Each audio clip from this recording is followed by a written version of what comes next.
Romane, dnes jste vyhráli 35-20, tak by si celkově zhodnotil zápas Nitrou. Já si myslím, že to byl zase krásný fotbal, tak jak minulý týden, teďka pro nás trošku lepším koncem než minulý týden, ale prostě my víme, že Nitra hraje velmi kvalitní fotbal.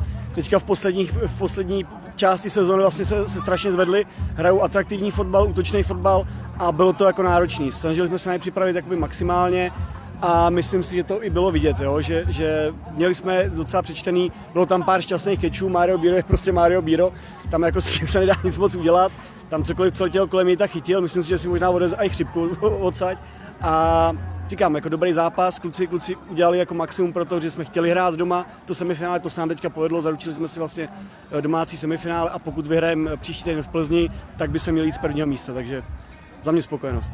Jak jsi říkal, už máme jisté vlastně domácí semifinále, tak jaká bude ta hlavní mise pro ten příští zápas? Bude to v podstatě vybojovat hlavně to první místo, nebo už budete třeba směřovat přípravy trošku směrem k playoff? Určitě budeme se snažit ten zápas nevypustit, protože v tuto chvíli by nás to mohlo stát víc, než bychom tím jakoby získali. Pravděpodobně dostanou víc prostoru kluci, kteří během sezóny tolik prostoru nedávali, ale rozhodně ten zápas nechceme vypustit.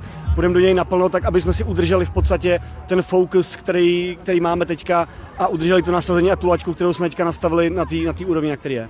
Díky za rozhovor. Není zač. Tak pane trenére, jak byste hodnotil zápas z pohledu vašeho týmu?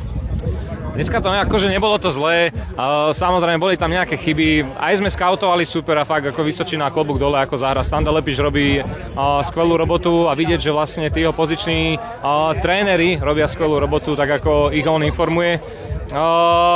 Nepovedal by som, že to bolo, možno to skôr teda o 2 touchdowny, že to bolo až také, neviem, zlé voči nám.